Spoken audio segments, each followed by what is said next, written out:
बाजार में करवा चौथ की चहल पहल थी। गरीब संजना चौक पर बैठी महिलाओं को मेहंदी लगा रही है। तभी एक अमीर औरत उसकी मेहंदी की प्रशंसा करती है।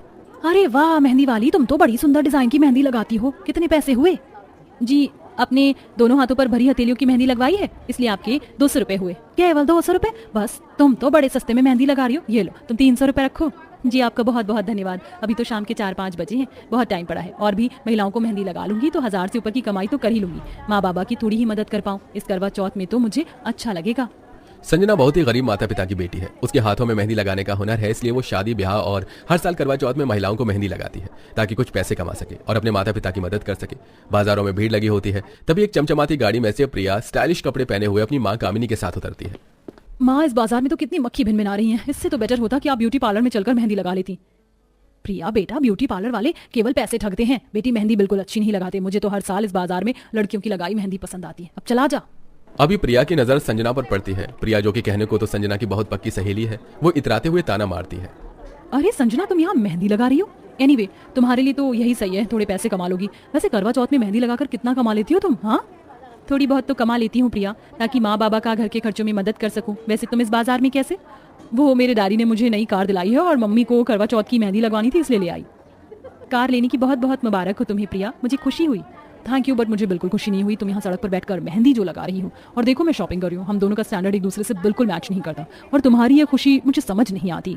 संजना प्रिया की बातों का बुरा नहीं मानती, क्योंकि उसे प्रिया से ऐसे खटास भरे रवैये को सहने की आदत है। वो चुपचाप अपने काम में लगी रहती है। इसी तरह से वक्त गुजरता है और दोनों सहेलियों की शादी और अलग अलग जिंदगी कुछ महीने के बीत जाते हैं और दोनों सहेलियों की शादी हो जाती है। प्रिया की शादी अमीर घराने में होती है, जबकि संजना की शादी एक गरीब घर के साधारण व्यक्ति से होती है। दोनों की जिंदगी अब पूरी तरह बदल चुकी है।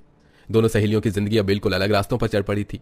प्रिया अमीर घराने की बहू बनी, जहां उसके पास ऐशो आराम की कोई कमी नहीं थी। वहीं संजना एक गरीब परिवार की बहू बनी, जहां वो अपनी मेहनत से घर का गुजारा करती थी।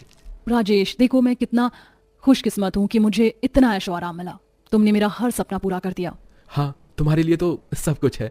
मैं चाहता हूँ कि तुम्हें कभी किसी चीज की कोई कमी महसूस ना हो। मनोज, हमारे पास पैसे कम है, पर मुझे तुम पर गर्व है कि मेहनत से हमें सब मिलेगा। संजना, तुम्हारी यही बातें मुझे आगे बढ़ने की हिम्मत देती हैं। तुमसे बेहतर साथी मुझे मिल ही नहीं सकता था। करवा चौथ से कुछ दिन पहले प्रिया अपनी नई अमीर सोसाइटी में रहने आ जाती है, जो संजना की कच्ची कॉलोनी के पास ही है। एक दिन संजना अपनी सहेली से मिलने जाती है, लेकिन जैसे ही वो प्रिया से गले मिलने की कोशिश करती है, प्रिया उसे दूर कर देती है और उसकी बेइज्जती करती है। अरे प्रिया, तुम यहाँ? मैं कितने दिनों बाद तुमसे मिल रही हूँ, आओ गले लगते हैं। क्या कर रही हो संजना? इतनी सस्ती साड़ी पहनकर मेरे पास आ गई। देखो मैं अब इस सोसाइटी में रहती हूँ और मुझे अपनी इज्जत की परवाह है। साड़ी पुरानी सही, लेकिन दिल तो वही है प्रिया। संजना, तुम अब अपनी जगह समझो। अमीरों की दुनिया में तुम्हारा कोई काम नहीं है। संजना उसकी बातों का बुरा मानकर चुपचाप पीछे हट जाती है, लेकिन वो कुछ नहीं कहती। उसे अपनी सहेली के बदलते रवैये का दुख होता है, पर वो खुद को संभाल लेती है। करवा चौथ का दिन नजदीक आ रहा है। प्रिया अपने पति से ढेर सारे पैसे लेती है और शॉपिंग के लिए निकलती है। वो संजना को अपने साथ चलने के लिए मजबूर करती है ताकि उसकी गरीबी का मजाक उड़ा सके। संजना, चलो मेरे साथ करवा चौथ की शॉपिंग करने। मैं देखना चाहती हूँ कि तुम इस बार क्या खरीदती हो। तुम्हें मालूम है ना कि अमीरों की तरह शॉपिंग करना क्या होता है।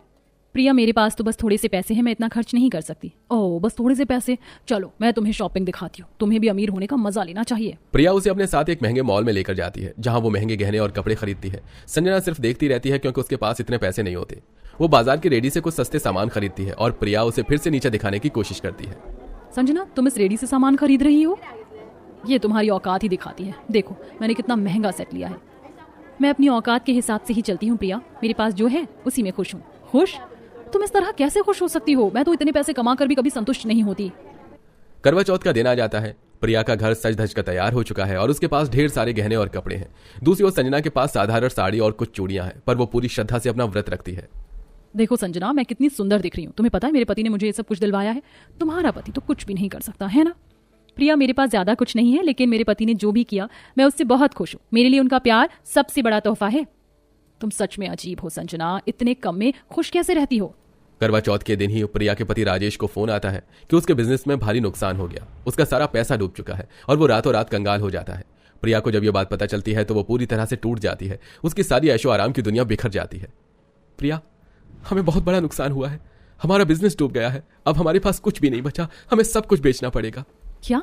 ये कैसे हो सकता है? तुमने कहा था कि हमारा बिजनेस सबसे अच्छा चल रहा है। अब मेरे सारे सपने, मेरे सारे गहने और कपड़े, अब मैं क्या करूंगी? मैं अभी कुछ नहीं कर पा रहा हूँ प्रिया। हमें बहुत नुकसान हुआ है। अब हमें नई शुरुआत करनी पड़ेगी। मैंने हमेशा अपनी सहेली को उसकी गरीबी के लिए ताने मारे और अब मैं खुद उसी स्थिति में आ गई हूँ। दूसरी ओर संजना के पति मनोज का मिठाइयों का कारोबार अचानक से चलने लगता है। करवा चौथ के दिन उसकी दुकान पर इतनी भीड़ होती है कि उसकी सारी मिठाइयां बिक जाती हैं। वो इतनी अच्छी कमाई करता है कि वो एक बड़ी दुकान खरीदने का फैसला करता है। संजना, हमारे सारे सपने सच हो गए। आज की कमाई से मैं एक बड़ी दुकान खरीद रहा हूँ। अब हमारी जिंदगी बदल जाएगी।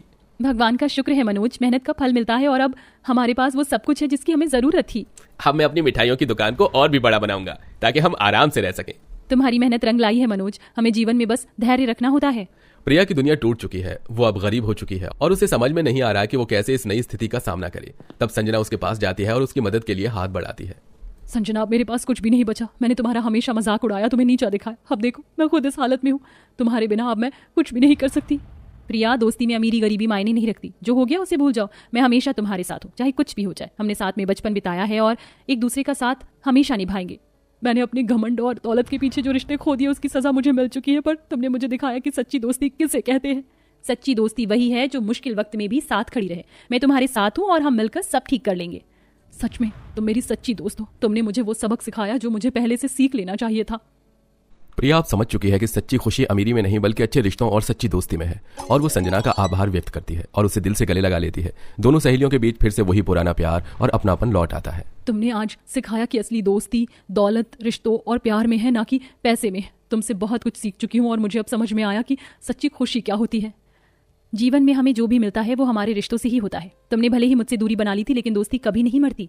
संजना, तुम सच में एक सच्ची दोस्त हो। अब मुझे एहसास हो गया कि मैंने कितनी बड़ी गलती की थी। अब मैं ये सब छोड़कर नए सिरे से शुरुआत करना चाहती हूँ।